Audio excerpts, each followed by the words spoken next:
ছিলে আমার, বলো না তুমি আছি তো আগেরই মতো এখনো। চলে গেছো ভালো কথা, দুঃখ নেই, দুঃখ পাবো তখনই। শেষ ঠিকানা যদি 3.5 হাত মাটি হয়, তাহলে কিসের তো ক্ষমতার দাপট?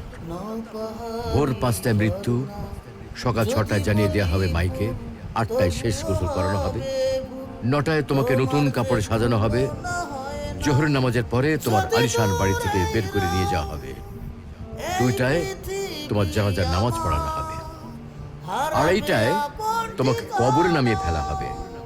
মাটি দেওয়া শেষ হয়ে গেলে কেউ তোমার জন্য দোয়া করবে, আর কেউ চলেও আসবে। এই তো জীবনের শেষ আয়োজন। তো কিসের তো অহংকার, কিসের তো ক্ষমতার দাপট? হ্যাঁ, ক্ষমতা কারোর জন্য চিরস্থায়ী নয়। অন্যায়ভাবে কাউকে ঠকালে একদিন ঠিক নিজেকেও ঠকতে হবে, এটাই নিয়ম। হ্যাঁ, এটাই নিয়ম। ভোরের সূর্যোদয়ের আলোতে যে পৃথিবী আলোকিত হয়, সন্ধ্যার সূর্যাস্তে তা আবার হারিয়ে যেত দেখি। অসত্য দিয়ে সত্যকে কখনো ঢেকে রাখা যায় না।